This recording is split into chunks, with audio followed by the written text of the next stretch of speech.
was billed at one time as Norman Mailer versus, and then the four ladies were listed. I may say that that was done almost over my dead body, that I may have vanity, but I do not have the vanity to think that one man can take on four women. And on top of that, I suspect that I'll probably find myself in the middle of this dispute. One of the sad facts that got lost was that the prisoner of sex was advertised as this is the piece that's going to have women's lib picketing the newsstands. I mean, anyone who read that piece would be aware that I wasn't interested in trying to pull the tail feathers of women's liberation. I've come to the conclusion that women's lib probably was the most important single intellectual event of the last few years. And at the least, that one had to engage it. One had to engage it. I think tonight may be an extraordinary night because I think two enormous intellectual currents that have been going on in New York for many years are finally reaching their flood waters. One of them is that peculiar spread of revolution which inquires further and further and further into the nature of man, woman, and society. And the other is, of course, that blessed spirit of nihilism which will rip everything apart, including free speech and assembly. I suspect we may have elements of both before the night is out. For now, to save time, let me introduce each of these splendid ladies with the simplest of introductions. First is Ms. Jacqueline Ceballos, who is president of the New York chapter of NOW, the National Organization for Women.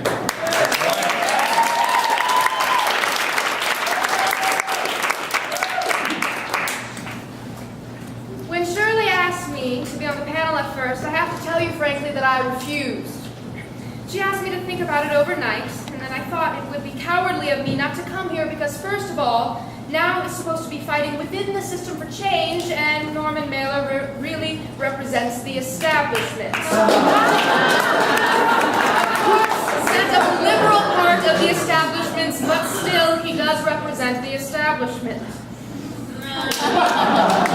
I'm not interested in fighting with Norman Mailer. I really think that in his article at Harper's Magazine, he was sincerely trying to understand. And I guess that's all we can expect of the majority of men.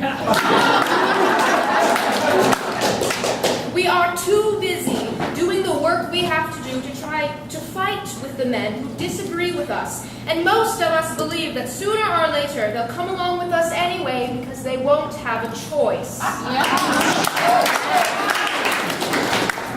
I represent that large middle-class group of women who could have all the comforts and conveniences of life. In fact, I did, but I opted out. Instead, I decided to devote my time to fight for equality of women. I'd like to tell you what we do in the National Organization for Women. This is considered the square organization of women's liberation, but we're not too square that we still don't frighten off many, many women and men because they are afraid of the whole women's liberation movement.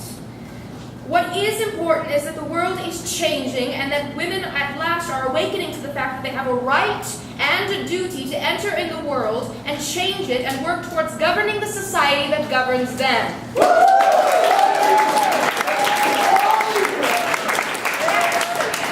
All of us, not just half of humanity, all of humanity. That's right, all of humanity. My goodness, the excitement has already started.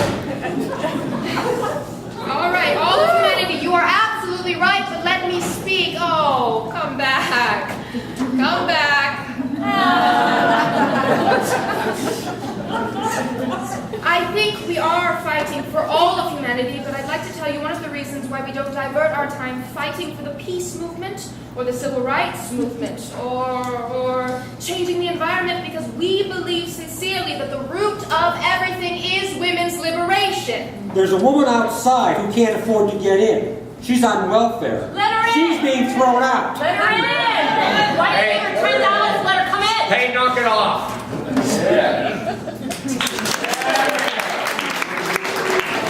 We have been accused, and many women especially are very worried that we are against marriage as an institution. What we're against is the structure of marriage, and even though the structure of marriage is changing in spite of everything, we intend to direct it in what we think is the right direction. If women are to be married in a society that pushes them towards marriage, they should be paid for the work that they do. You know that the woman is portrayed on television all over in media is a stupid, senile creature. She gets an orgasm when she gets the shiny floor. Before marriage, she is encouraged to keep herself deodorized and as pretty as possible in a doll-like way, in a plastic way to get the man, because the man is going to be her life. Once she gets him, all the advertising is geared to her cleaning her house and taking care of the children. When she gets a little too old for that, she's the bitter shrew. She's the mother-in-law who's coming to taste that coffee, and she's the poor woman who is losing her husband because she's losing her looks and has to use all sorts of ways to get him back.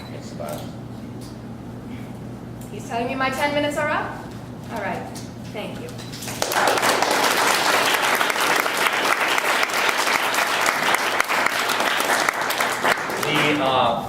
The question I'd like to ask you, Ms. Ceballos, is that while everything you presented was certainly to the point and even politically feasible, I would ask if there's anything in your program that would give us men the notion that life might not continue to be as profoundly boring as it is today. Sometime in the next 45 minutes we'll bring it up and talk about it. All right. There was reported to be the most extraordinary jockeying for positions in the order of speech. As it turns out, the way the ladies will speak is in alphabetical order. The next speaker, who I suspect has done a great deal to fill this house, is that distinguished and young and formidable lady writer, Ms. Germaine Greer from England.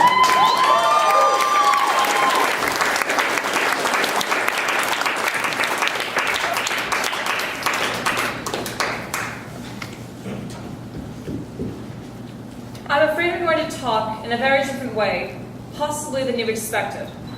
I do not represent any organization in this country, and I dare say the most powerful representation I can make is of myself as a writer, for better or worse.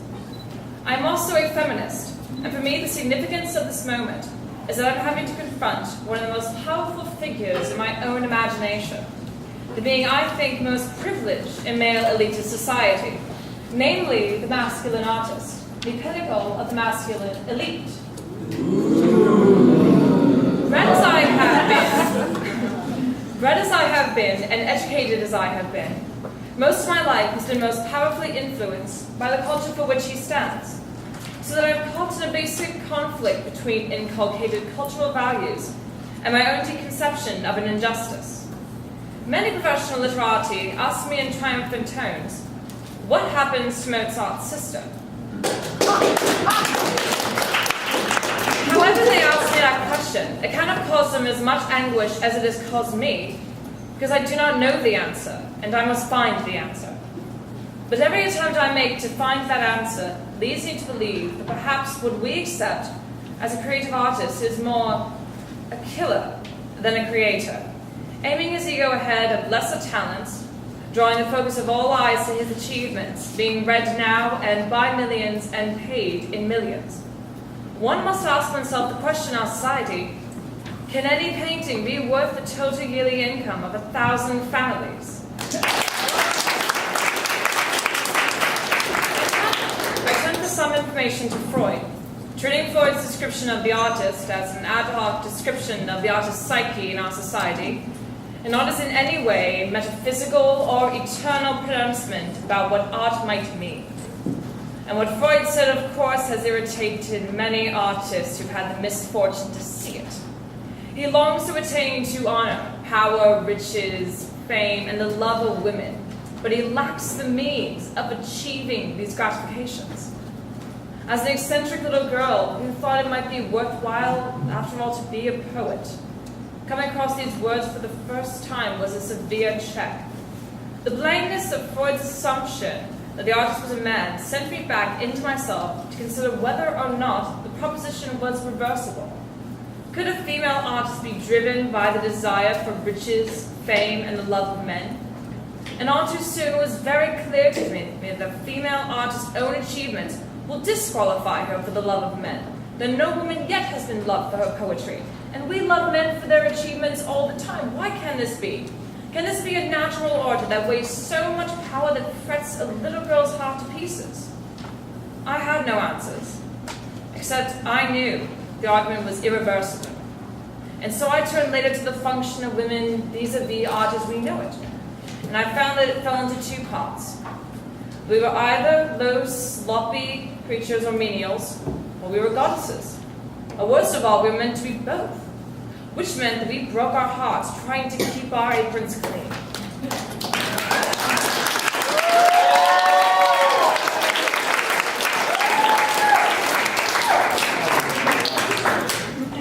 You see, I strongly suspect that when this revolution takes place, art will no longer be distinguished by its rarity or its expense or its inaccessibility or the extraordinary way in which it is marketed. It will be the prerogative of all of us, and we will do it as those artists did who Freud understood not at all. The artists who made the Cathedral of Chartres and the mosaics of the Byzantium. The artists who had no ego and no name.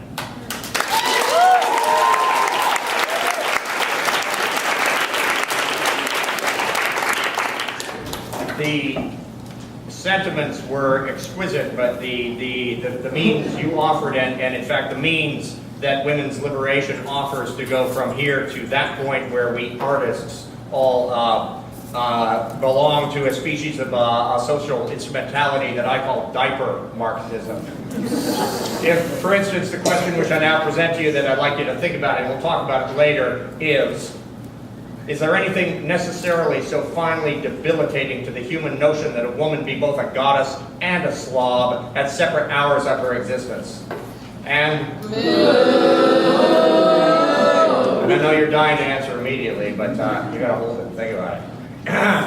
The next speaker is that master of fine and free associational prose and the Village Voice, Ms. Jill Johnston.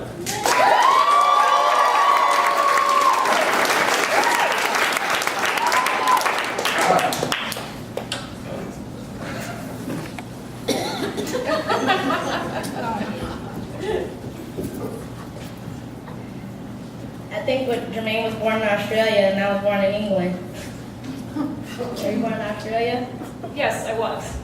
I was born in England. I can't. It's just the first thing I thought of.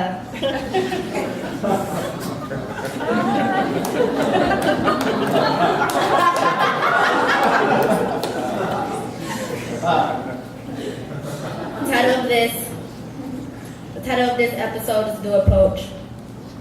All women are lesbians except those who don't know it naturally. They are, but don't know it yet. I am a woman and therefore a lesbian. I am a woman who is lesbian because I am a woman. And a woman who loves herself naturally, who is other woman, is a lesbian. A woman who loves women loves herself naturally. This is the case.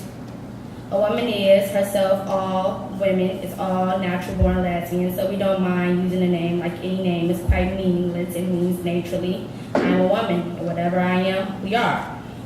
We affirm being what we are, the way, of course, all men are homosexuals. Being having more sense of their homoness, their etche homoness, their etche prince and lord of masterness.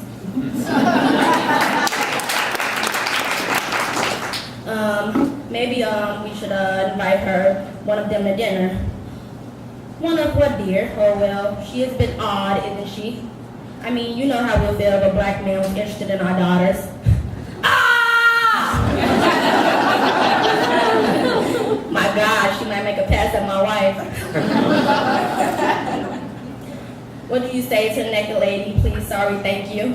We're getting to the bottom of women lives. We're going down on women lives. I'm beside myself. I'm beside myself to love you when you are beside me, my love. Oh, do not fail me, she says. You are my last chance. Indeed, our last chance to save the West. And who wants the moon when we can land on Venus?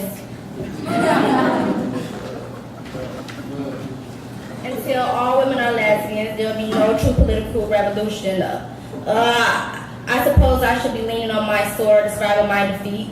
Some women want their cock and eat it too. And lesbian is a label invented by anybody to throw it at any woman who dares appears to be man equal. A lesbian is a good name. It means nothing, of course, or everything, so we don't mind using the name. In fact, we like it for we can be proud to claim the allusion to the island made famous for Sappho. He said, "I want your body." She said, "You can have it when I'm through with it." Jill, you've read your letter. Now mail it. It's not fair to the other speakers. Jill's had 15 minutes already, and you all want a chance to ask questions. We want to have a little debate between us.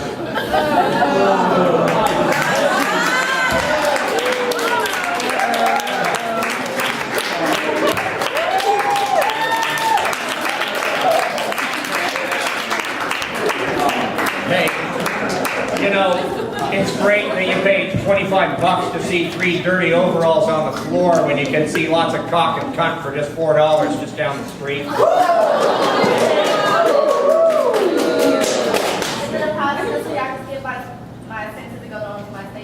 Jill, you did already. Now come on, either play with the team or pick up your marbles and get lost.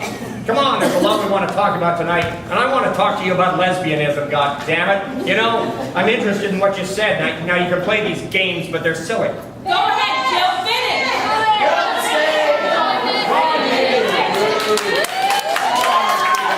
Come on, Jill, be a lady. What's the matter, Mailer? Are you threatened because you found a woman that you can't fuck? You're afraid, Mailer! Hey.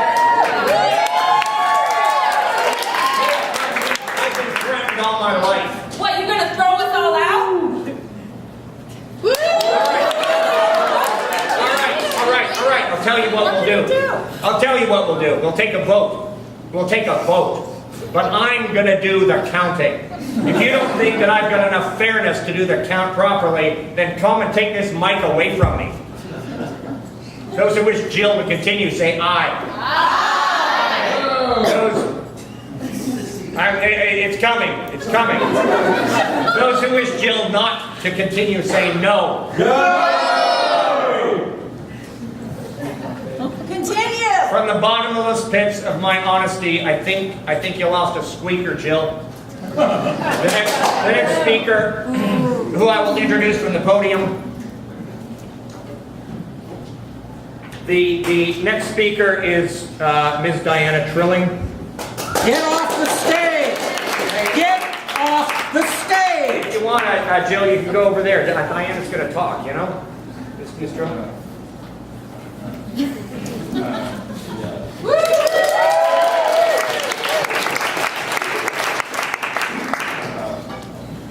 I am not at all sure that I can so easily name the enemy of my sex. But much as I dissent from some of the attitudes which inform Norman Mailer's celebrated article in Harper's Magazine, I am fairly certain that it is not Mailer. I hope you will forgive me for saying this, but big as he looms on the literary scene, and I long ago put myself on record as considering him the most important writer of our time, he is not that big. He is not as big as biology, for instance, or culture.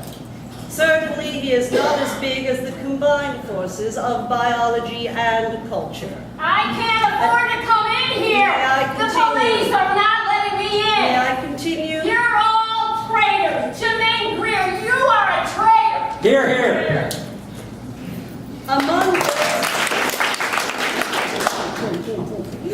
Among those efforts of the women's liberationists which I find most impoverishing and most absolutist are the doctrines now being promulgated on the female orgasm. Surely it is remarkable that the same people who properly criticize our society for its harsh and unimaginative treatment of homosexuals have no hesitation in dictating to women where they're to find their single path to sexual enjoyment.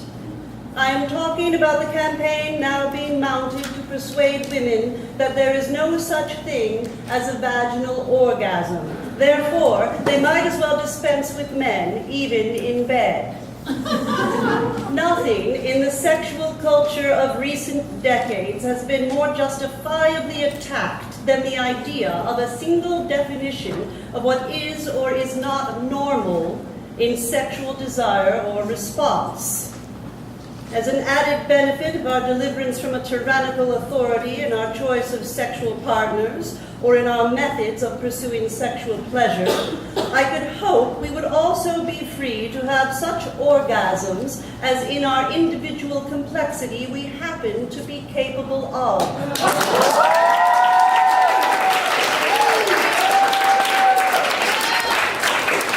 The last sentence, Norman. Biology is all very well, Norman. All these women have biology. But they also have a repressive and life-diminishing culture to contend with. Your piece in Harper's has your always beautiful intention of life enhancement, and it is full of a certain kind of splendid imagination about women. I suppose we could call it the imagination of women in love. But it fails in its imagination of the full humanity of women, as it would never fail in its imagination of the full humanity of men.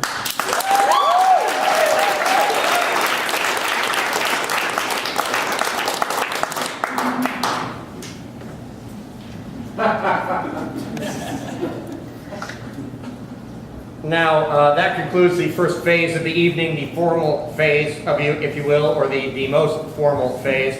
I would really like to present a question to Jill Johnston, where we are. Jill.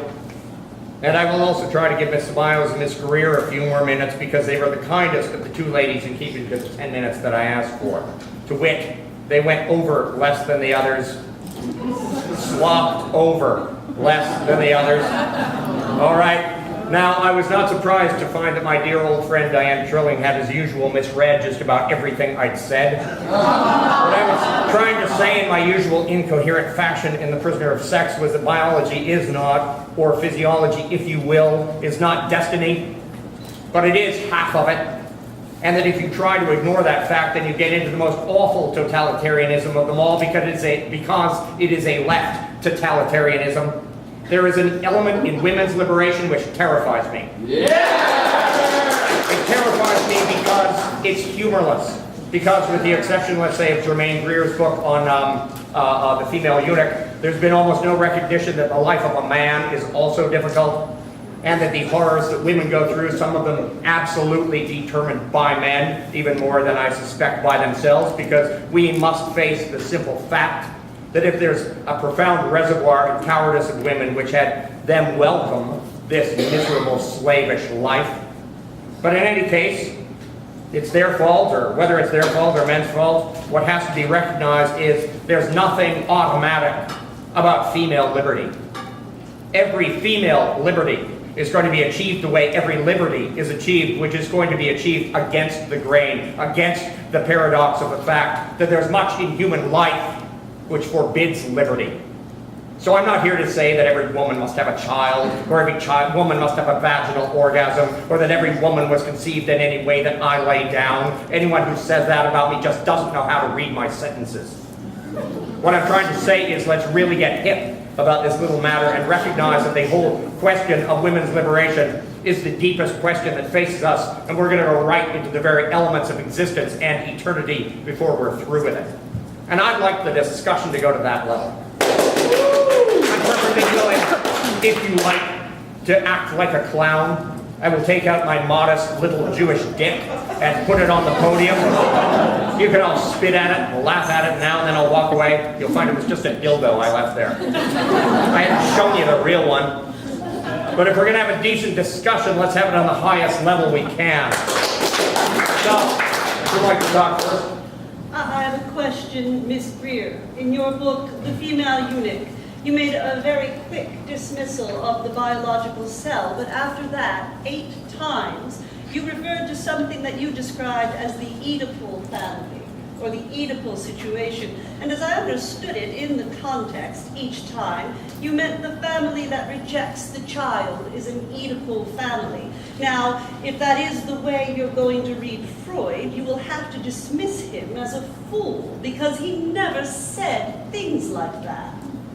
What I said was that in marriage, one repeats the Oedipal situation. Well, no, I have the actual places marked. I can show you. Well, by all means, show them. But that's my impression of what I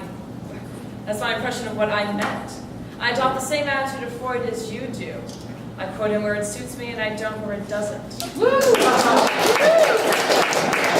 didn't say that I quote him where it suits me. I said I take from him that which suits me. I don't misquote him. One of the characteristics of oppressed people is that they always fight among themselves. What? I was saying Well, now, I don't feel as oppressed as you do, and I'm not fighting with you. I really can't. You see, the thing is that I can't let all women be spokesmen for me because I'm not for their programs necessarily. I have a great deal of loyalty to my sex, a great deal, as a matter of fact, and I've had it a very long time. But that doesn't mean that I can be indiscriminate about the positions that I subscribe to just because they're put forward by other women. That would seem to me an abdication of intelligence. that is understood. Is it? All right. Absolutely. Okay, then you mustn't accuse me of quarreling with someone in the minority. It's just that we're having a great deal of difficulty understanding each other, and the use of the word misquote could hardly be construed as magnanimous under the circumstances. Okay, that's true. Oh, all right. I would just like to say that even Greer, who has written this absolutely lovely book, fails manfully. Let me say, I kept getting lost in her argument because she really didn't know quite where it all happened. But for instance, when you were talking about the English clergy in the 17th century, and so, I don't know, maybe my mind wandered, but I didn't feel you got to the point. 60. Huh? Every population study reveals that something happened to the structure of the family between feudalism and the Renaissance. But I couldn't really give you the exact day upon which everyone stopped living in a stem family. Yeah, well, no wonder my mind wandered. But no, I think you can agree that it isn't a simple matter of the men tyrannizing the women. I mean, if it's just that we men have been tyrannizing you women for all these years, then we really do have an enormous dialogue to continue and the work hasn't been done. I mean, my God, if Kate Millett's the one who has done the work, then we're all doomed. I said if Kate Millett is the one who has done the historical work which establishes that men control women in a political class system, then we are all doomed. No one would be more surprised than Kate to hear that she'd been charged with having done this. Every single feminist knows that the analysis that we have to make of society is very intricate and will take a long time. If it took Mao Zedong so long to actually define the particular causes and problems involved in what was a blank slate situation, we have the most overwritten slate, the most over-indoctrinated and coward population to try to turn on, and we have so many intricate problems involved in each level of our society that it's quite absurd to demand of any woman at this stage that she show you the complete analysis or that she stand convicted of having made it. I'm all for that. I'm all for that, but I would ask you why then do you women keep saying, without having made the analysis, why do you keep being so certain that it's entirely the male's fault? I know that a woman, we're certain that it's entirely the man's fault. I mean, as far as I'm concerned, that's precisely what we're trying to elicit. And the fact is that men have been unconsciously tyrannical, and I think it probably is the case. And it's certain also that they were debauched by their own tyranny and degraded by it and confused by it, almost as much as the people they tyrannized over. We're in agreement on this. This is just old socialism when you get down to it. Dominating the whole night. It is not. I'm trying to get a dialogue going, and I'll be willing to disappear into the woodwork when the dialogue flows. Look, this is an enclave that you are visiting here, young nihilists, and you will have to learn that in the society of the future that we have in the world, that when you visit the other turf, you're going to have to conform to the other turf. And you can have your fun if they ever dare to visit your turf. A question from Betty Friedan, be accurate, Betty.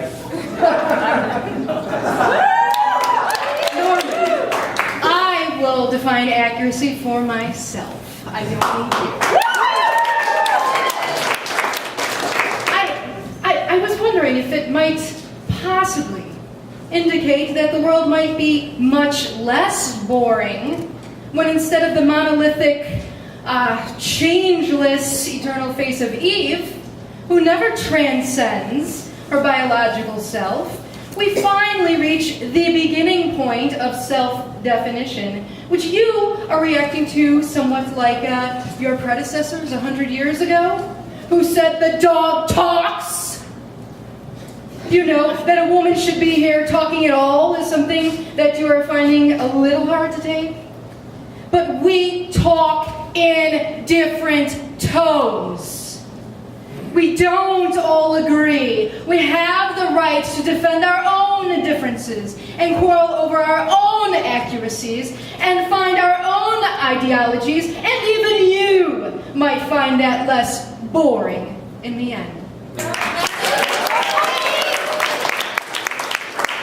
I simply don't know what you're talking about, Betty.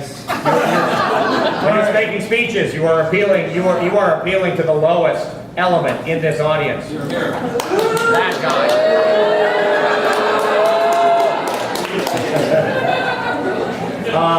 I've been on platforms with women all my life. My God, you act as if suddenly women are in public speaking. They've been doing that for 100 years. We're not talking about that. What we're talking about is the extraordinary possibilities that exist in women's liberation. You're still talking about it as if I'm completely opposed to it, which I never was. You're patronizing Well, us! you ladies are very patronizing too. We're all stuck up snobs. How's that? Susan Sontag. I want to ask a very quiet question. To Norman and to Diana also, but really to everyone on the panel. Norman, it is true that women find the best of Will, the way you talk to them, patronizing. And one of the things is your use of the word lady. When you, and this is what I wanted to ask Diana. When you said Diana Trilling, foremost lady literary critic, if I were Diana, I wouldn't like to be introduced in that way. And I would like to know how Diana feels.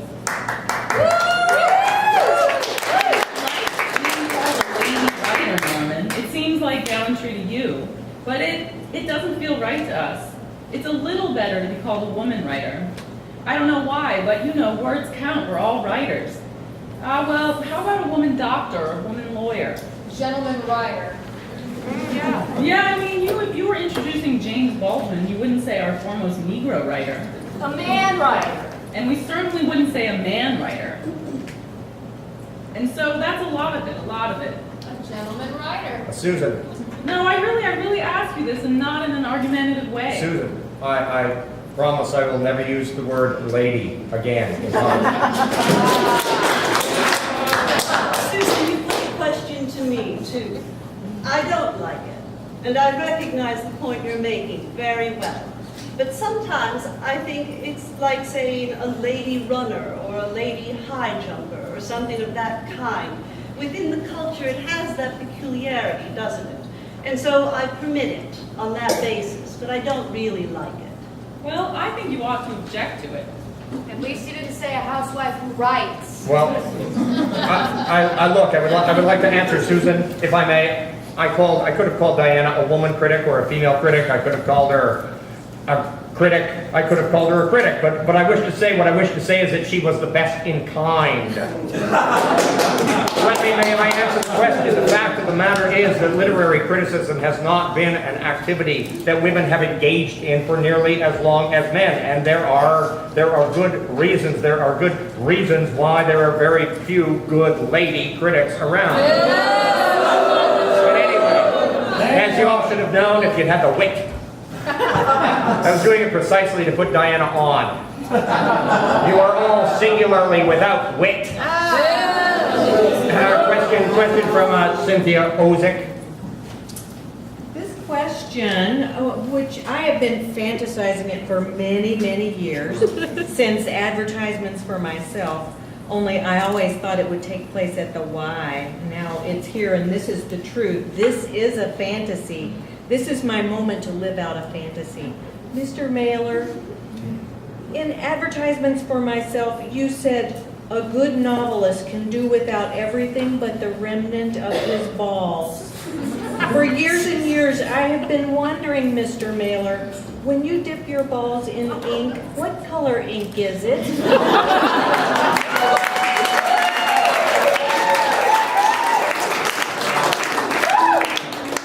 If I don't find an answer, and I'll hurry, I think we're going to have to agree the color is yellow.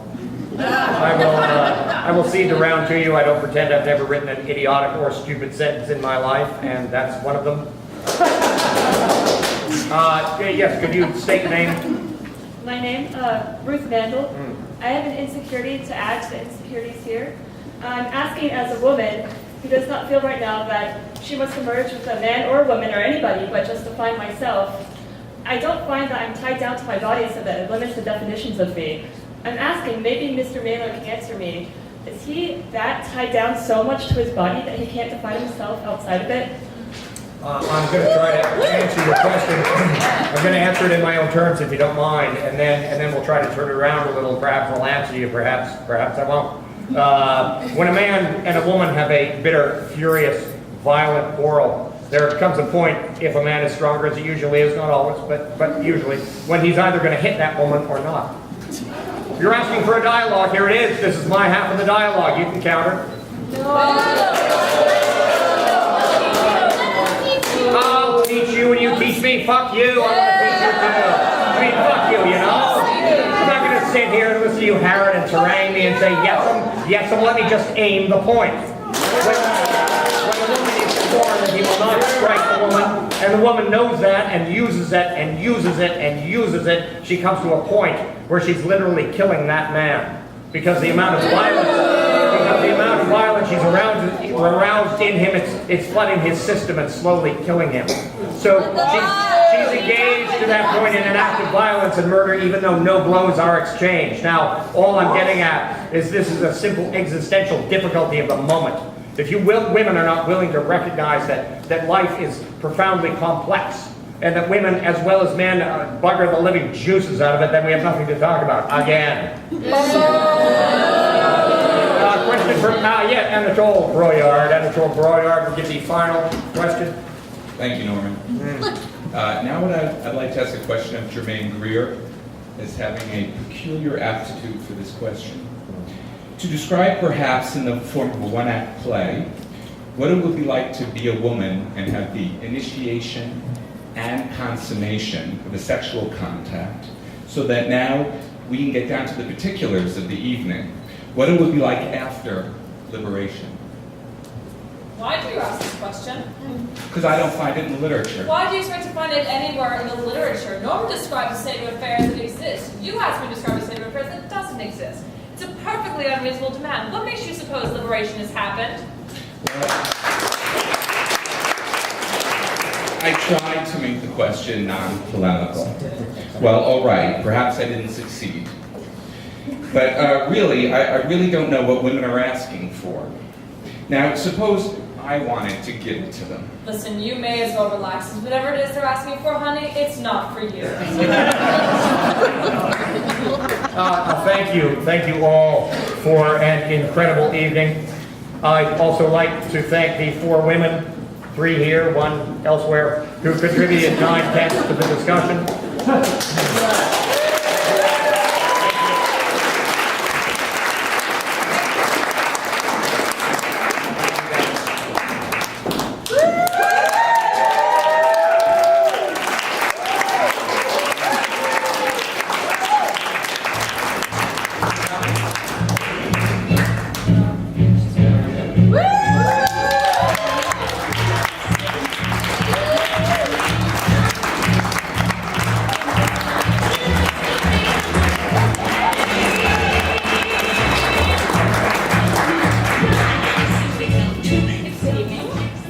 Welcome to Columbia College Chicago. For those of you who are visiting us from elsewhere, I'm Stephanie Frank, the coordinator of the Gender Studies minor here at Columbia, and I'd like to invite all of our resonators to come forward and join me on the stage.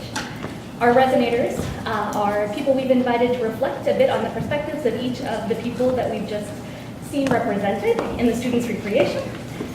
I thought it might be nice for you to have a little background on the original Town Bloody Hall event, which happened in New York City in 1971.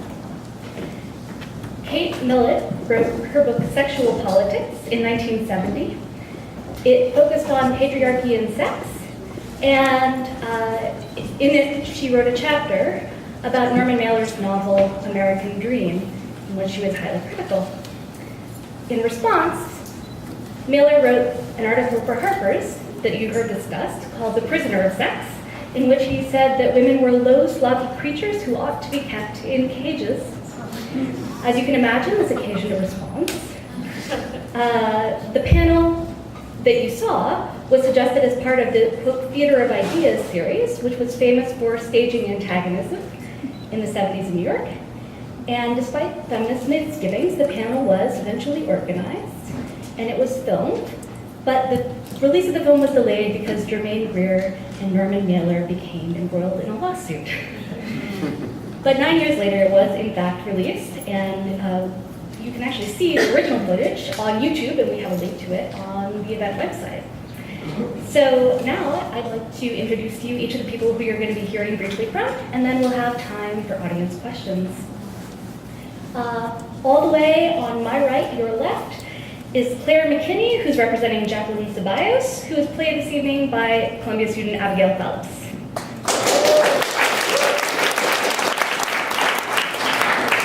Next, we have Erica Mott, an independent choreographer who is representing Germaine Greer, who is played tonight by Michelle Cockerham.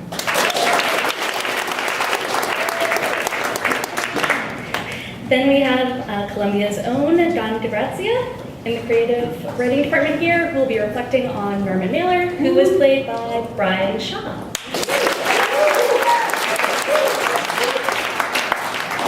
Next, representing Jill Johnston, we have Ames Hawkins from the English department, who is representing, as I said, Jill Johnson, who is played by Raven Allen this evening.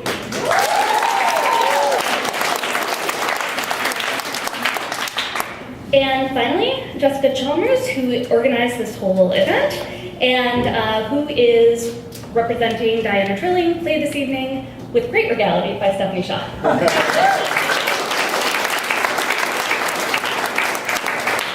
Claire? So when I think about Jackie Ceballos, I think of what I would like to call an institutional feminist. And what does it mean to be an institutional feminist? What does it mean to seek agency through formalized forms of protest and organization?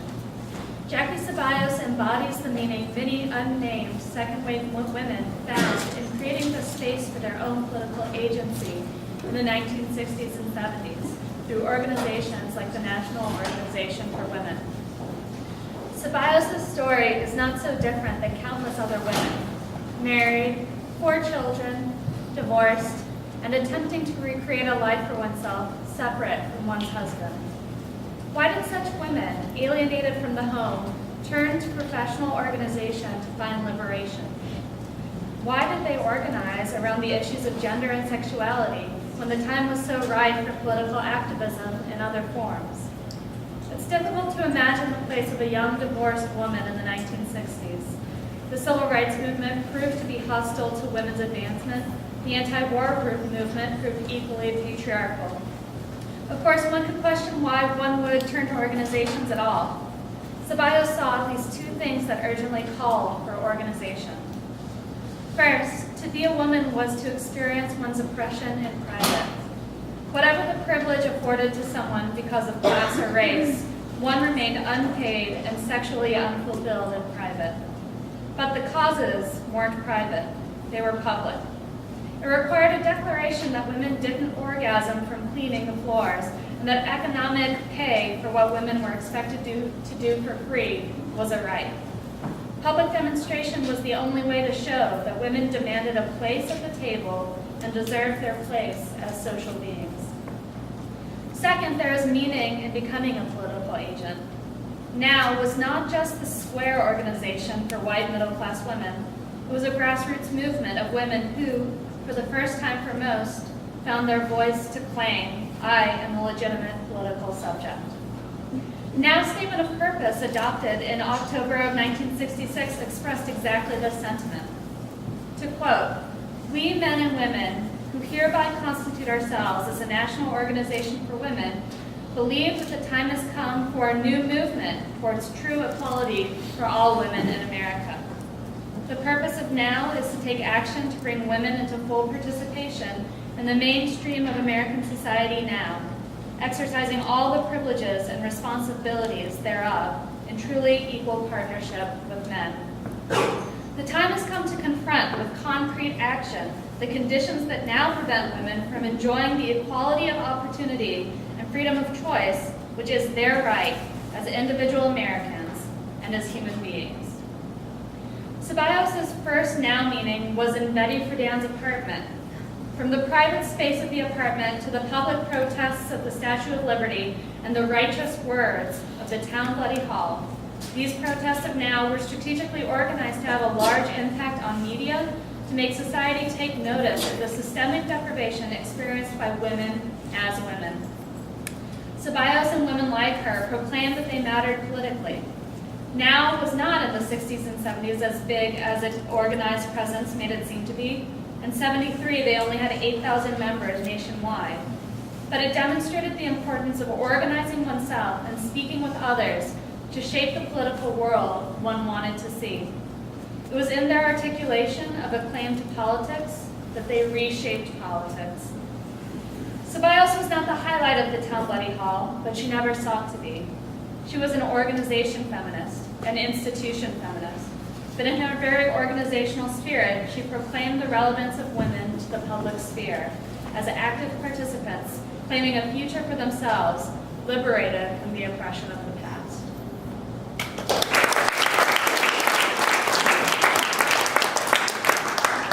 Thank you so much, Claire. Erica? In looking at and listening to the town hall meeting and Germaine Greer's part in it, I'm struck by a few areas that I think are quite relevant to what has changed and what has absolutely not changed in contemporary society. Greer speaks both to sexual pleasure and power of the female body, as well as to capitalism and the contemporary art world, and particularly collective authorship versus individual authorship, which embroiled her in this lawsuit with Mailer for many years. I find it very interesting that one of her beacon calls is liberation is not a simulation. And I think that this could be very aligned with contemporary queer culture and the queer movement, this idea that to be liberated is to not be assimilated, to be liberated is to be visible as our radically different selves. And yet at the same time, this idea of a woman as only a eunuch due to her exchange with a male body is problematic in many regards, and it also disregards male-born identities that maybe identify as female beings in the world as well, which creates a very complex structure in contemporary society when looking at things like the female eunuch. It's further complicated by this notion of capitalism, and capitalism as a cruel, male-dominated, aggressive ideation. And I think that that is really fascinating in the structure of what she champions as the nameless, faceless artist of the masses. To be a nameless, faceless artist of the masses, which most of us are if we are practicing artists in contemporary American culture, is a fascinating conundrum. Especially within the mode of capitalist culture, which is very divorced from democracy, which I think that truly, perhaps, maybe more of what she was speaking to, even as a self-proclaimed Marxist. Democracy in its true and essential terminology is incredibly clumsy, inefficient, and that's what makes it anti-capitalist. And I think that in today's society, we're really wrestling with this idea of cultivating communities of radical difference and just how difficult that is.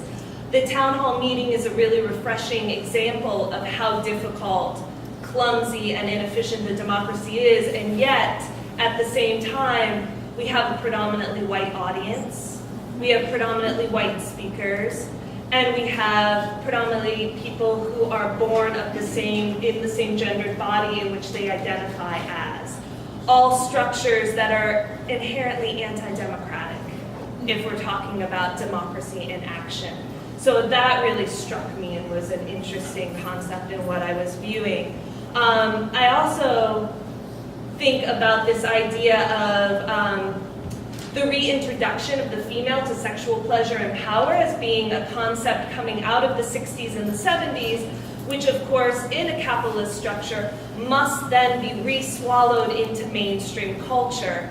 And so you see that happening over and over again where the snake head eats the snake tail. So we decide that DIY culture is the fringe, and then we come out with Simple Magazine and everybody buys Simple Magazine to learn how to be a part of the fringe culture of DIY culture. And I think that we can see this time and time again in pornography culture, the ways in which we're producing and showing the female body in pleasure. I do not want Pamela Anderson to represent me, but yet in my work in West and South Africa, that's who I was compared to all the time for whatever ridiculous reasons that may be other than blondness. So you have these sorts of structures of the snake eating its tail once and once again, that with visibility comes all the structures and the weights of capitalism.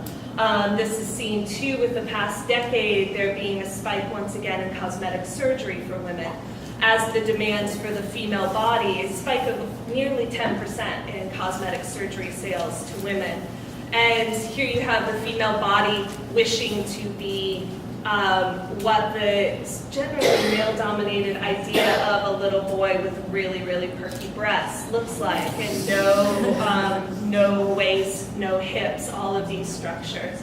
So I find that interesting and problematic when we begin to have more visibility of what female sexuality may be and how that is misinterpreted through a predominantly patriarchal lens and sold by a predominantly patriarchal capitalist economy. I think that too, in this idea of clumsy democracy and the potential for clumsy democracy, we see so much of that happening in the way, in terminology, and the languaging around queer culture, and that gives me a lot of hope.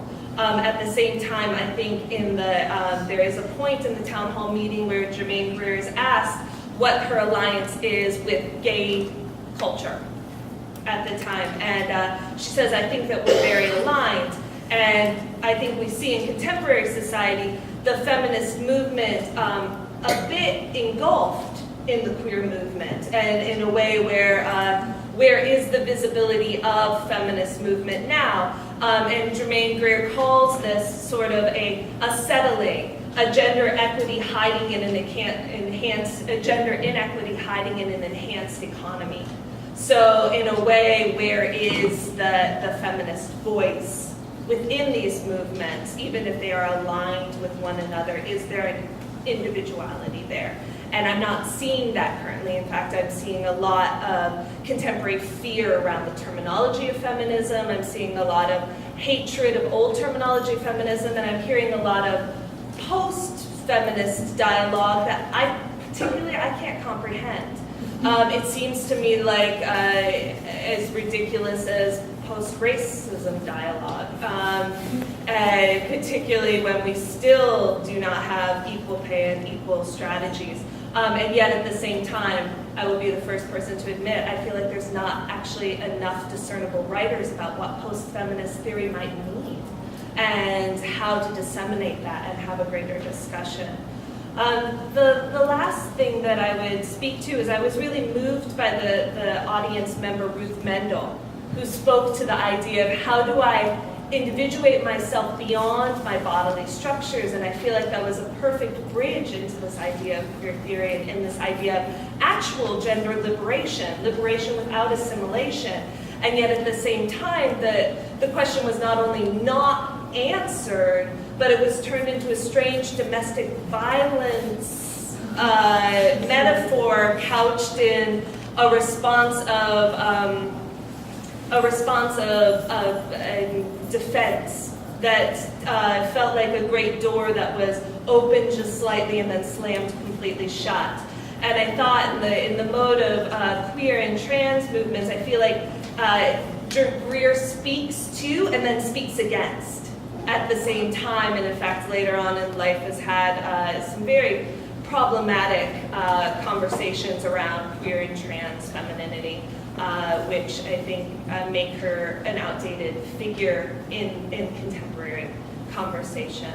And then I just finished by speaking about collective authorship and this idea of clumsy democracy. I think that particularly I'm seeing a rise in Chicago of these anti-economy movements or alternative economy movements, gifting cultures, time banking, structures that are allowing artists to be, instead of nameless and faceless, collective, finding collective authorships, collective modes of community. And so I think that this is very contemporary, and especially in the face of like the great second coming of Marina Abramovich right now in contemporary culture, and this idea that she's really getting shot down for this level of visibility, but also non-collectivity with her peers and the people who she's hiring. And so I think that there's the counter of that is this idea of collective culture, alternative economy, and movements of sharing, movements of co-parenting, and actually going back to some of these 70s structures that Greer came out of around communal living and communal survival. Thank you.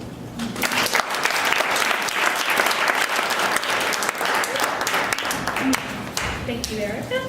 Don? Thanks. I brought my, is this on? Yep. I brought my fiction writing and censorship class with me tonight. I just wanted to, so I didn't forget, I want to tell you guys that the assignment for next week is to write a journal entry and type it up about this event. Got it?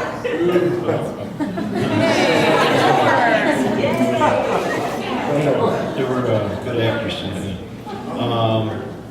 Norman Mailer's son has said that Norman's, one of his biggest problems in life was that he had a tendency to clown around and speak off the cuff and ad-lib, and then find a couple days later that stuff he said was in print and got him in trouble.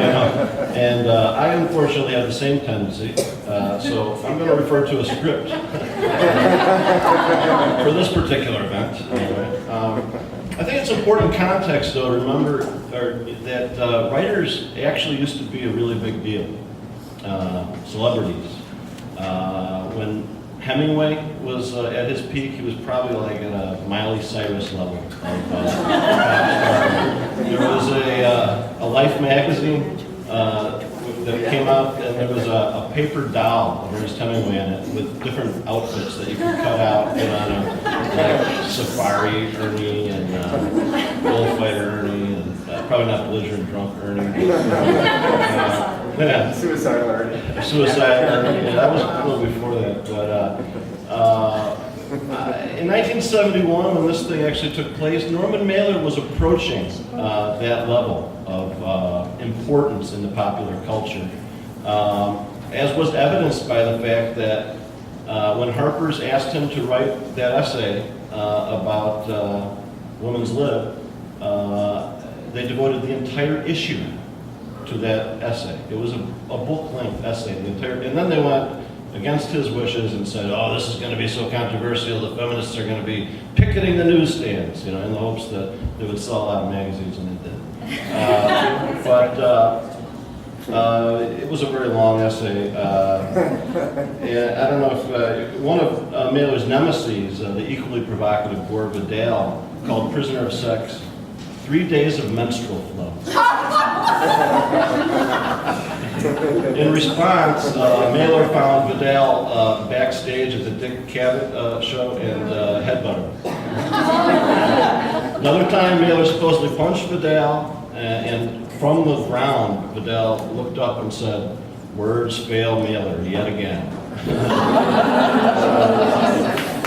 He was, a provocateur too. Vidal, he once famously called the conservative writer William F. Buckley a crypto-Nazi on live television, and Buckley replied, "Now listen, you queer, stop calling me a crypto-Nazi, or I'll suck you in the goddamn face and you'll stay plastered."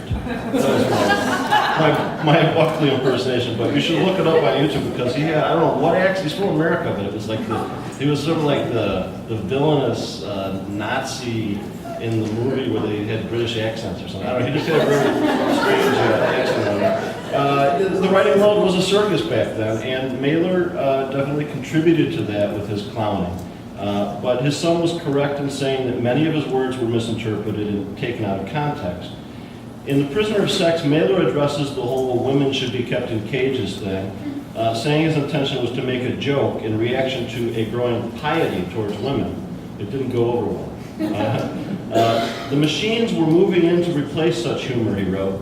The flat reaction of the television audience reminded me of my most pessimistic belief, that the spirit of the 20th century was to convert man to a machine. If that were so, then the liberation of women might be a trap. And he once told an interviewer that women were, at their worst, low, sloppy beasts. And at their best, he said, they were goddesses. But that first phrase is the one that has stuck with him long after his death. It's interesting to see how provocative humor is used in the context of socio-political issues today. When Louis C.K. referred to Sarah Palin's vagina as a retard-making cunt, and called her Down syndrome child the baby that just came out of her fucking disgusting cunt, and other things that I'm too sensitive to repeat. Like, she has a family of Chinese poor people living in her cunt hole. It actually made them even more of a darling to a large segment of the progressive creative class. Maybe Mailer's mistake was that he wasn't specific. If he had said instead, women, like Phyllis Schlafly and Anita Bryant, are low, sloppy beasts, or women, like Nancy Reagan and Margaret Thatcher, should be kept in cages, he might actually have endeared himself to many of the feminists who hate him still today.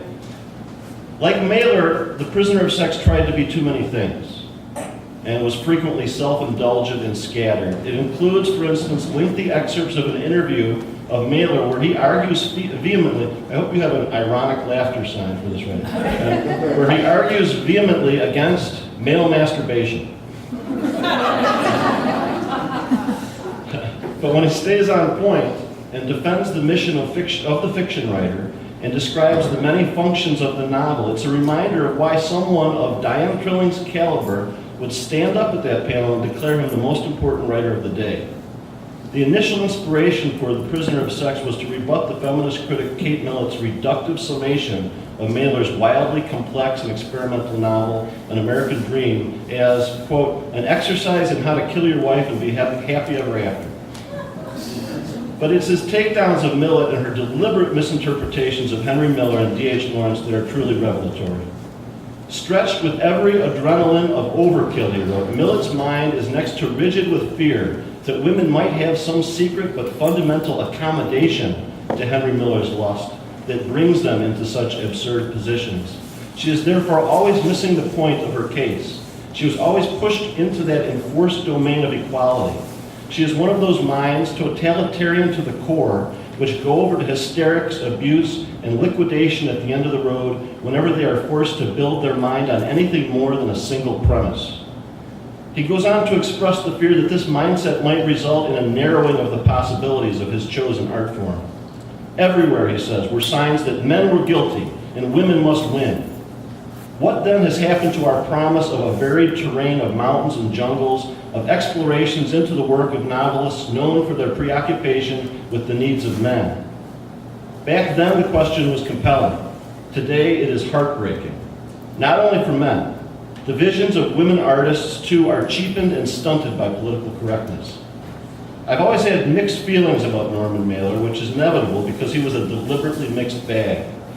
But I came away from Prisoner of Sex with a new appreciation for him.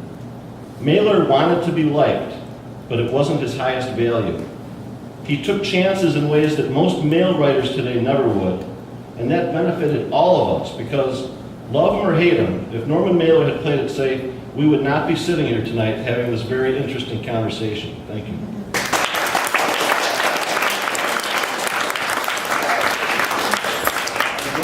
Thanks, Sam.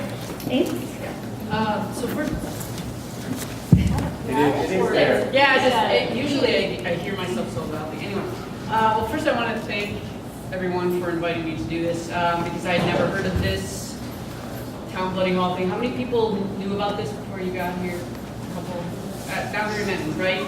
So one of the important things I think here is how we can look to history and we can look to feminists of the past and the words that they're using and think about it. And it's not like they become irrelevant. They just, you can't throw the baby out with the bathwater. You have to think about them in their own context. So when I think about Jill Johnston and who she was and what was going on, you have to think she's born in 1929.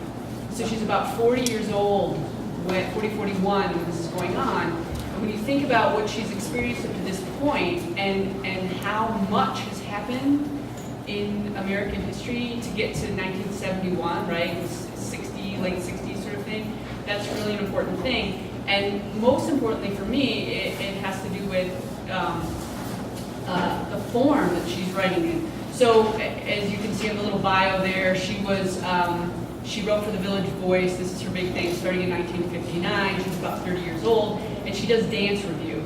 She reviews dance, and she a dance critic, right? So she's looking at performance, and she's very interested in the avant-garde and the avant-garde movement.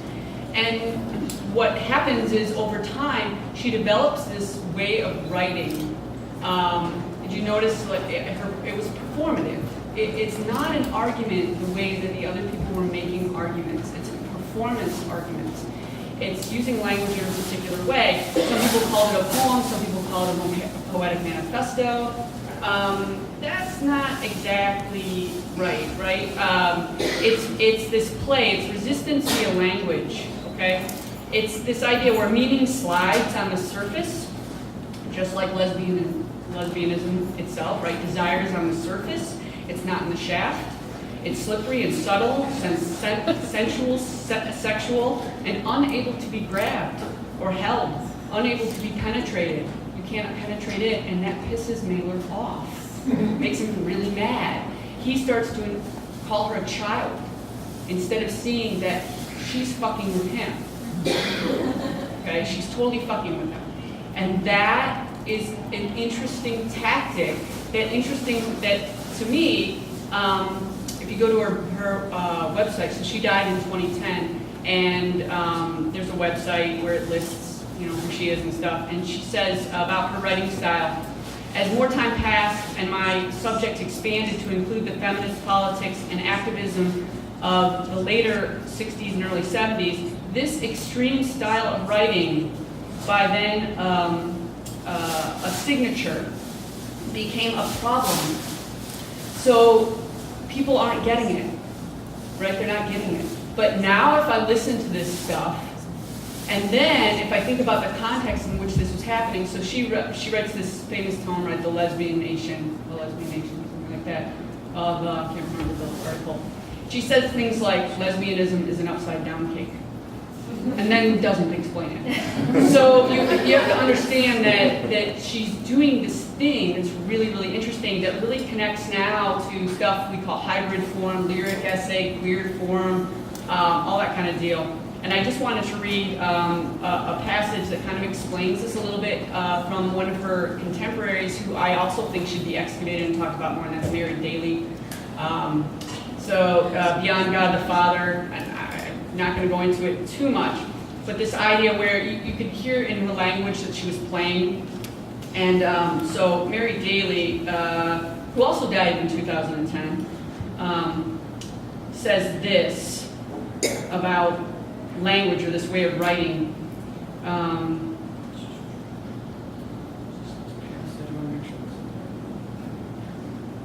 Okay.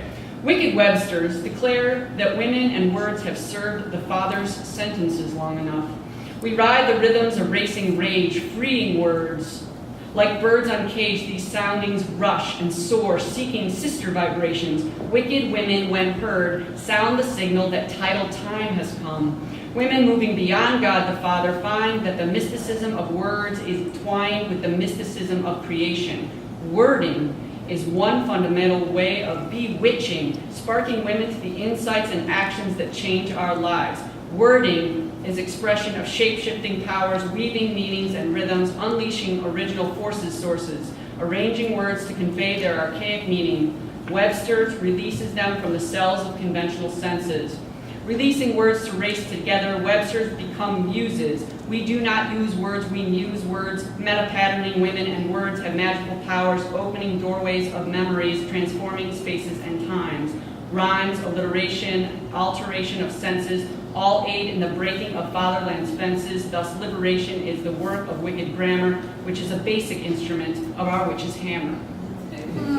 So that's what she's resonating with. It almost predates this. It's bubbling up in the same moment. And so when you think about her rolling around on the floor with those two women and then leaving, she's like, fuck, I'm not playing this game. I'm not going to do this arguing the way that other people had different political positions and they wanted to for their reasons. She was doing something different, completely different. That's it.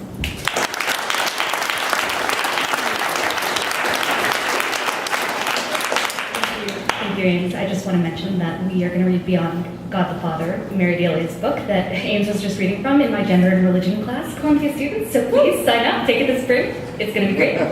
Michelle's an alum. Hi, she's great. She's taking the class. Finally, Jess Chalmers on Diana Trilling. Hey, thank you all for coming. I guess I didn't expect to be up here, but when I was thinking about, because I wanted to invite someone else because I've been behind the scenes the whole time, but then I realized I had a few things to say about Trilling. She seems like she's the little old lady on the panel and the really uptight one, and then she talks about orgasm. Oh my God. But I do resonate with her. I do feel for her. She's 20 years older than Mailer. She was born in 1905. She's 30 years older than Johnson and most of the others.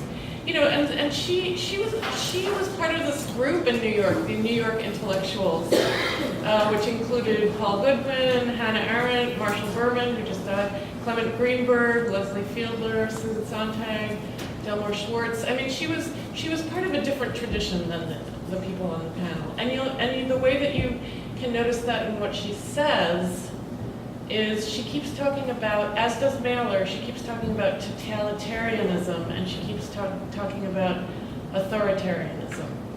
And that's from a particular background, a particular experience of, in the 30s, intellectuals really signed on for communism.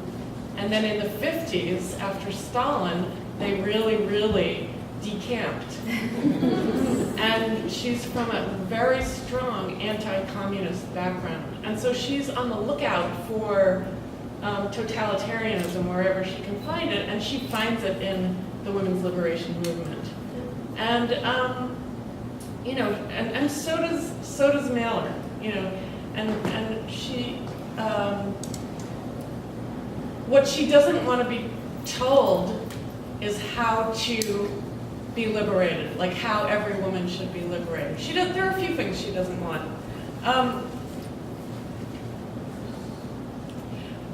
Let's see. Well, for one thing, she starts by saying, "Are we so sure we can name the enemy of our sex?" And one reason I resonate with this is because this is the way that women's studies, let's call it, has gone. Like, it's gone from being the study of women to gender studies you know, she was at the forefront of that in a way, even though she was older. She was saying, you know, this is not just about hating men.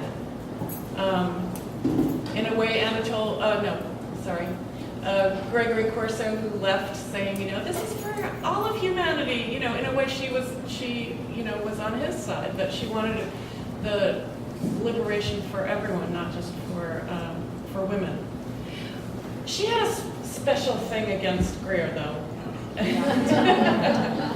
You know, and she wrote about this panel. Most of the people on the panel, not Ceballos, she wasn't a writer, but everybody else published about this panel afterwards. And what Trilling wrote that she wrote that Greer tried to upstage her. I mean, she was like, she didn't pull any punches. She said that she blamed Greer, like Greer was passing notes behind her back to Mailer while she was speaking at the panel. I don't know if it's true, it wasn't in the documentary. She said that when she arrived for this panel, that Mailer and Greer were in the green room behind the scenes having their picture taken with Greer's book. You know, they were taking publicity photos, and she says, like, you know, is that a liberation movement to so blatantly go for your own like name? You know, there was a lot of backbiting between women in the women's movement at the time, and between women, period. I'll just say that about, you know, whoever steps forward to call attention to herself was you know, blasted as being anti-feminist. She didn't like Greer's emphasis on sexuality. She kept emphasizing, you know, it's biology is not the foe. There's this whole discourse of biology that's sort of I don't know, I guess we've all heard it so often, it's hard to even go back to it and really remember what that was all about. But this idea that biology is destiny, that women, because they can give birth, that they're, you know, that they should give birth, is something that all the feminists at the time were you know, talking about. That this traditional idea, that it wasn't, you know, true. But Mailer and Trilling both sort of stand up for biology. You know, they stand up for sexual difference, and they stand up for different kinds of orgasm. Because one of the things that, you know, the anti-biology feminism of Greer and I don't know, maybe Justin, but the anti-biology emphasis said that the vaginal orgasm was not the only, or was a myth. There was a publication that was like the myth of the vaginal orgasm by Anne, I can't pronounce her last name, K-O-E-D-T, Coate. And what does that mean, the myth that vaginal orgasm is a myth? It means that you don't need men, exactly. So it was, anyway, so Trilling was not thrilled with that. She had a good marriage. She was married for a long time to the famous critic Lionel Trilling, and you know, and she believed in long-term relationships, and she felt attacked by Greer because of that. I think she didn't like the attention that Greer was getting either. I mean, Greer, there were all these you know, things about how Greer is a woman that men like. You know, this was the stuff that people were writing about her. She's a feminist that even men like. It was a blurb on the Female Units. Hot. She was hot. She probably didn't. Trilling probably had some feelings about that too. Okay, anyway, I talked enough. Thank you. Do you have any questions?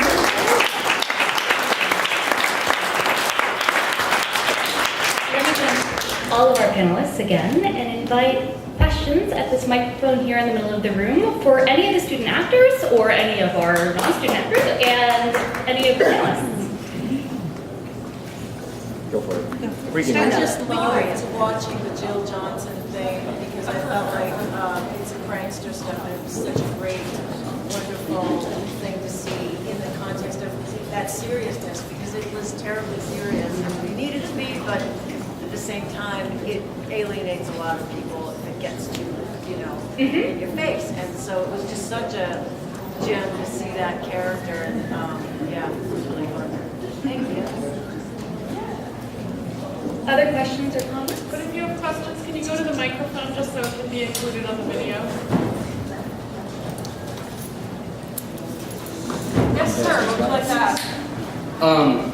I was just wondering, so are you saying that Diane Trilling was more of an activist for the feminism movement, or was she a feminist herself? She was like an old style 50s anti-communist activist. She was she called herself a feminist, but that wasn't her main thing. So yeah, she was an activist. She was a writer. She was a literary critic for The Nation. Thank you. Hi. Hi.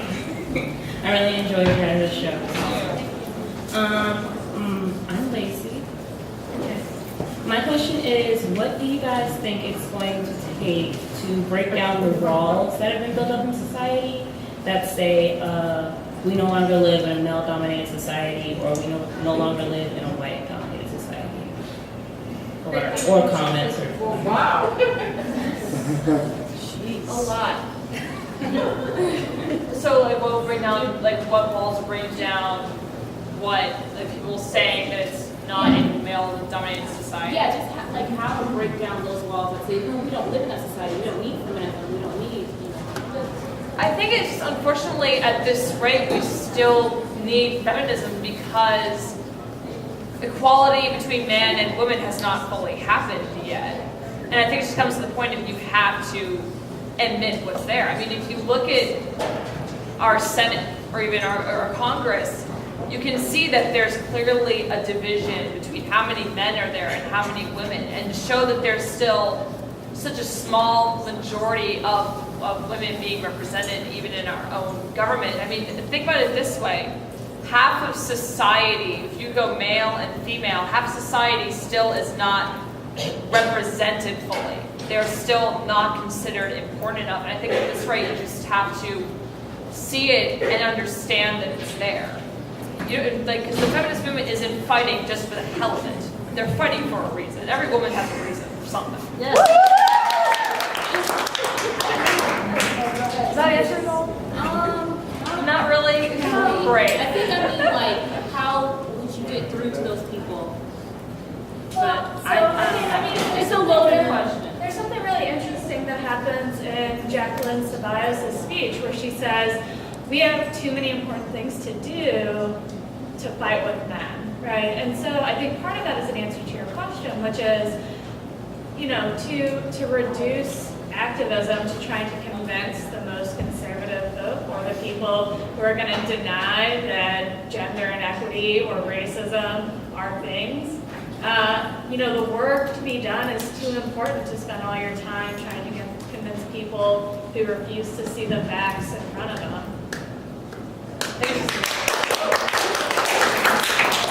I think that it's also dangerous when we start speaking about equity as 50-50 or this idea of representation and showing, because there is this idea of non-assimilation, and I think that there are multiple feminists, especially what would be considered old wave, old school, first and second wave feminists. I mean, after the first wave, obviously Friedan, and the idea was very much about equality being 50-50. And then after that, second and third wave was really beginning to ask these questions about well, maybe my idea of equality is not playing this game at all. And I think that that's part of, when Greer is talking about this nameless, faceless artist. I like to think, at least for myself, what resonates for me is this idea of a different mode of organization and a different mode of defining community. And I think that that's what resonates with me with the idea of queer culture too, is to question everything. all the time, even what your subculture is now considering mainstream or considering identifying and things like that. And perhaps that idea of questioning is the deconstruction that creates some layer of change and recollectivity.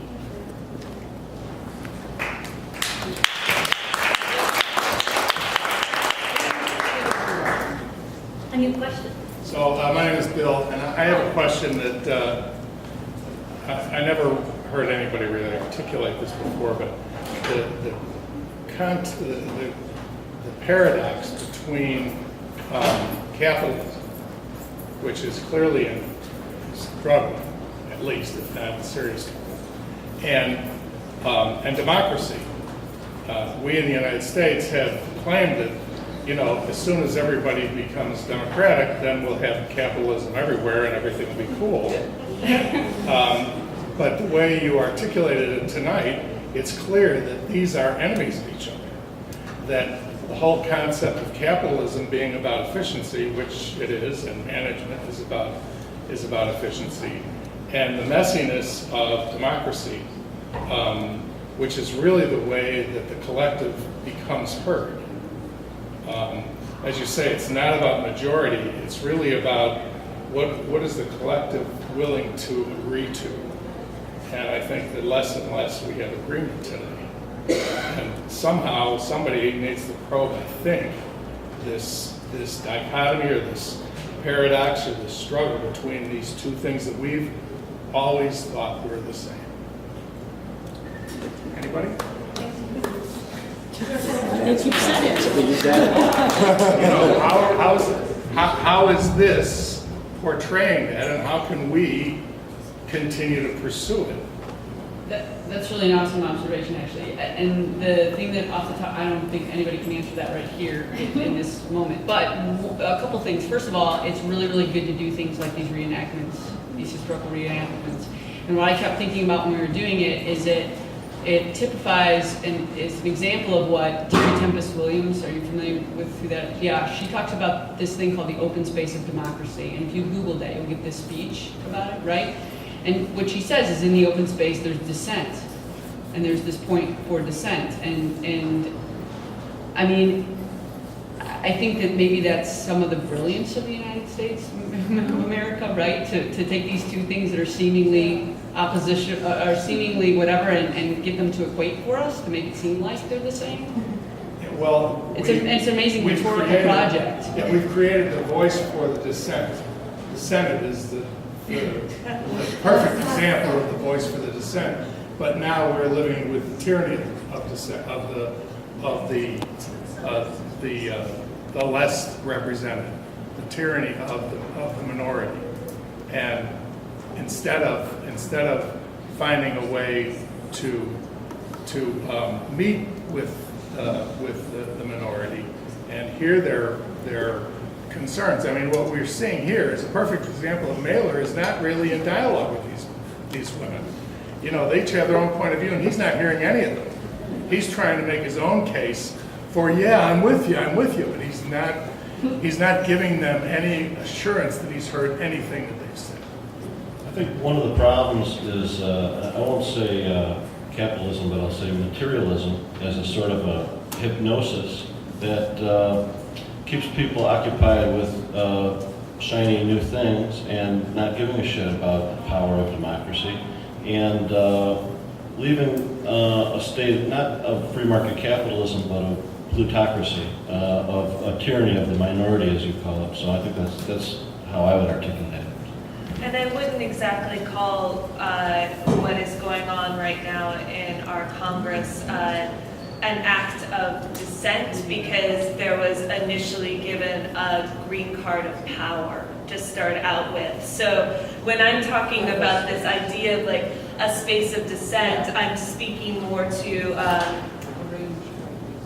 and a longing, like a deep longing for somebody to write the new version of Hakeem Bey's Autonomous Zone journals. You know, like I'm calling for somebody to come forth and say, how are we going to cultivate communities of radical difference, right, which then dissent is a part of it, but that would require us to get over our fear, get over our ego, and let go of some of these shiny objects that we're so attracted Or to. maybe just articulate them better, because we're acting out our fears, we're not really articulating. Right. But how fast we get away from the question of patriarchy and women's liberation. You know, I mean, This is the argument, isn't it? Ceballos, for example, said that at the base of all of this is the question of patriarchy. Yeah. And I think it's, well, you can't talk about it without saying the words. Okay. The capitalist model is patriarchy.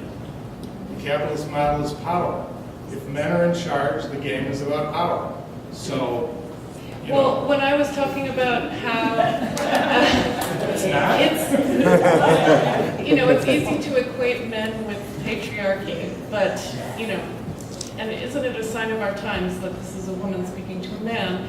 But, you know, I think one of the things that we've been taught by people like Trilling is that, you know, that it's not men themselves necessarily, although it often is, and most often is, but that it's an ideology, it's a force, a social force.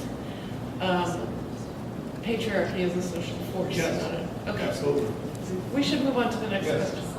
Now we have capitalism, democracy, racism, and sexism on the table. If anyone else has any other big things they want to Religion. Hi, my name is Shauna East, and I have a question for the actresses. Do any of you consider yourself to be a feminist? Yes, as my friends are laughing me back. I am a 19 years old, I'm a very proud feminist, and I'm a very proud member of I'm also a very proud gay rights movement activist. I think I've been a feminist since I was a child, so I think I've also fallen in love with Germaine Greer, because she and I are similar in a lot of ways, down to like our type of men and our type of views on feminism. Yes. That's a long answer to yes. Any of the other women, or why not, maybe, if you don't? I'm just curious as to, you know, your experience portraying these women and whether you identify with them. Me, myself, I wasn't like really into, you know, the feminist movement, but me playing Jill and actually having to do a project about her, I fell in love with her. Just like you said, I fell in love with her. She's like me, she's fucking badass. Like, You know, we recently shared a class together where we were actually talking about our characters and just saying how much we like them and bringing up certain when things. you read more, when I read more into Jill, I'm like, oh my God, this is like me. Like, it's just, I'm pro-gay. Like, I feel like anybody who have anything against gays are not sure about their sexuality. But I don't know. I love Jill. I'm not against it. Do you feel like feminism is a dirty word among people in your age group? I have had so many guys freak out when I said I'm a feminist. You have no idea how many What times. do they think the definition is? I think that a lot of people think that the definition of feminism is someone who wants all women in charge and is willing to burn a bra. Yeah! I am not, because I love my bras and they cost a lot of money. Never happened. Yeah. It didn't happen. But no, I honestly, that's not what I think feminism is at all. I think that if anything, feminism is more about women trying to fight for that right to have that same equality as men. Abby, are you a feminist? I'm not, but doing this reenactment, it's gotten me interested in it. At least I know more about it now, and I want to learn about it more. I do relate to Ceballos. She reminds me of my mom. My mom was divorced in 2001, and these issues that she's talking about still apply. I mean, it's humiliating still. So that's something I related to. Do you not think women should have equal opportunities in education and... No, Do you know what the definition of feminism is? I mean, No, I find a lot of people who I think she has they're a, not. I think you're kind of putting her on the spot here. You asked her a question and she answered. That's what a Q&A is all about. Well, not necessarily. I think this is one of the reasons, one of the things that on occasion gives feminism a bad name. I think like when you say, I think what the problem is when people say that they're not a feminist, it's not that they aren't for women's rights. It's just not something that they're worrying about as much as a feminist or a gay rights activist is. It's something like as a gay rights activist, you're really fighting for it really feel like you're fighting for it every day. As women's activists, you feel like you have to represent every day.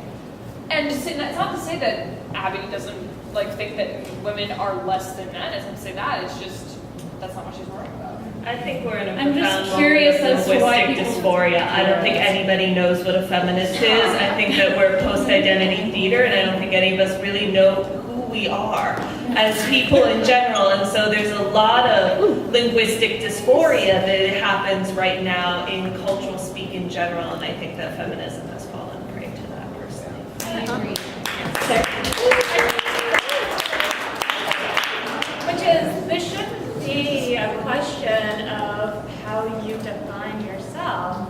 It's a question of your politics. It doesn't matter if I put on a mantle of identity. It matters how I act in the world, right? So whether or not I decide to take on a particular label should not be an indictment of the way that I choose to engage in the world. But in a capitalist society, that's ultimately branding, and that is very powerful. Last question of the evening. What up, y'all? What's up, bro?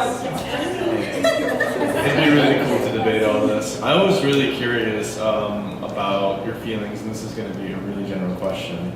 Anybody's feelings on what Mailer said about this counter dynamic that exists of a woman controlling a man in the same system of patriarchy.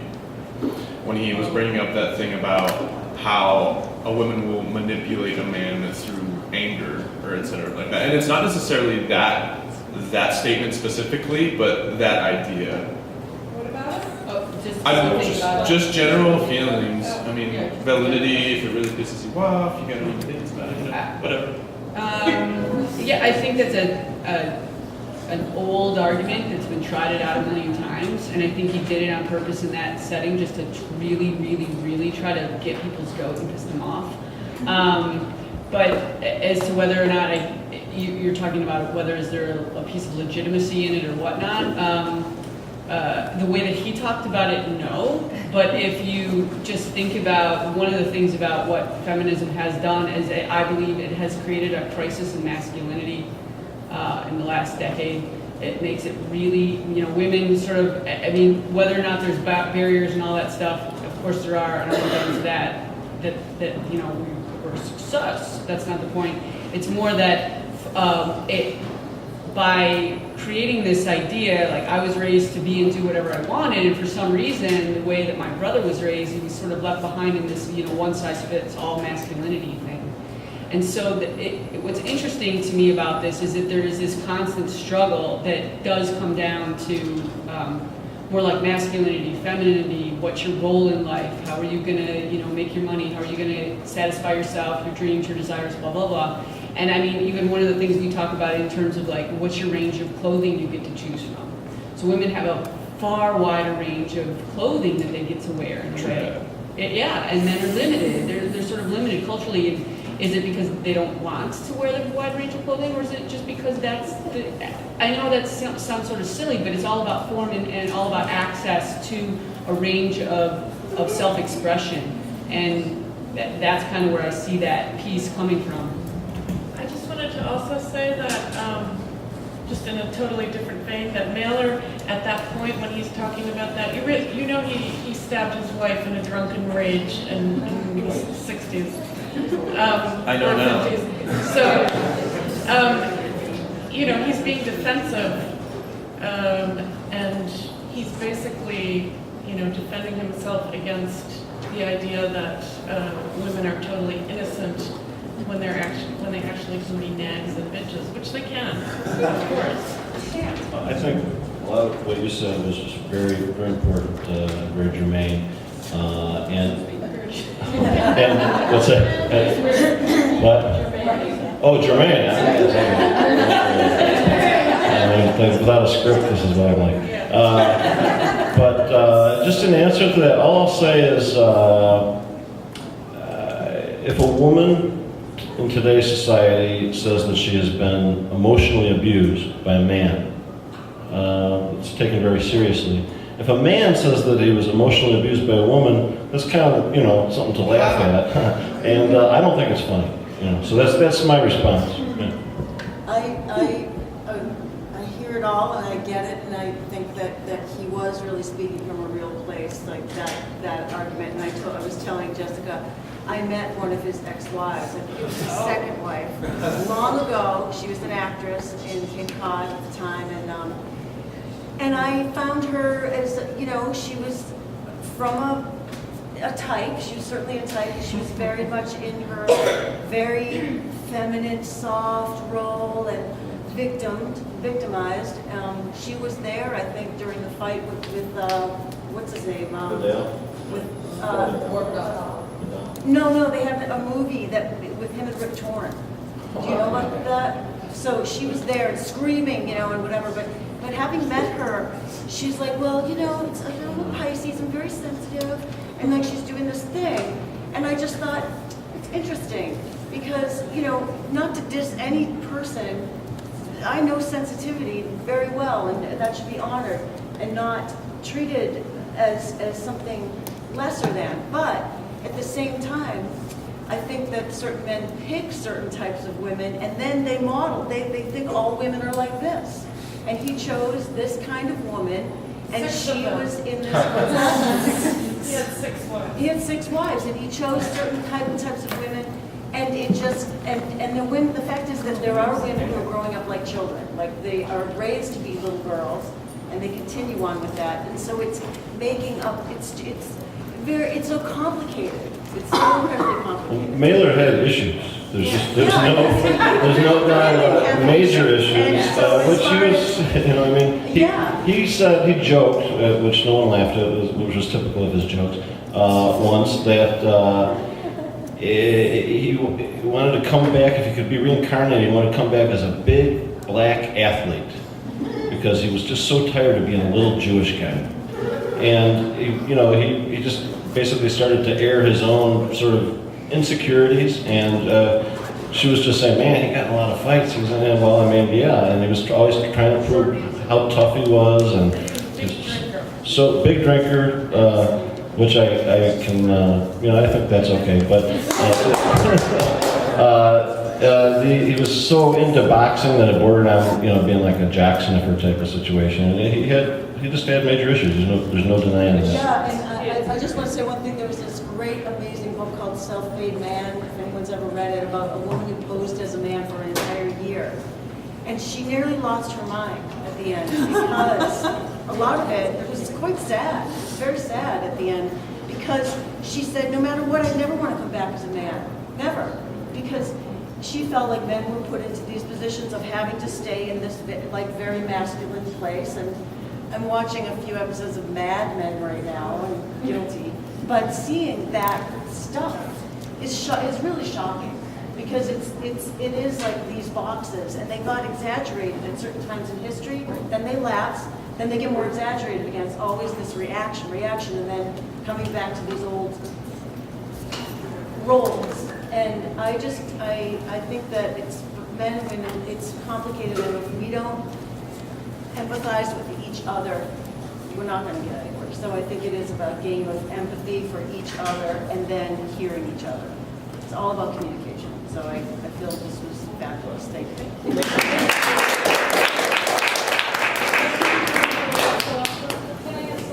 One last question. No. I just have a question about the myth of the vaginal orgasm. I just want to trace Diana Trilli's thought process back. Wasn't the myth of the vaginal orgasm a reaction to Freud's, or was it the immature and the mature orgasm, that somehow women shouldn't need clitoral stimulation to achieve orgasm? Masters and Johnson too. There was like real lengthy, almost incomprehensible forays into that in Prisoner of Sex. I'm just trying to I feel like I'm going around in circles a little bit, trying to figure out so why is this a vaginal Or is it just that she doesn't want to be told how to have an orgasm, period? Exactly. Yeah. And women were saying, we don't need that because we're strong, we can have clitoral orgasms. But did she understand that it was sort of a reaction to sort of the pendulum having swung the other way when women were being told that there was only one way to have an orgasm, and if you weren't getting it from heterosexual sex, then you were not. Probably she did. Then you were not getting it, Yeah. Then Jill Johnston writes about the myth of the vaginal orgasm. Yeah, so, there you go. And Mailer makes some great points in The Prisoner of Sex, which is titled, it comes from a paragraph where he says, if you think that sex has meaning, then you become a prisoner to it.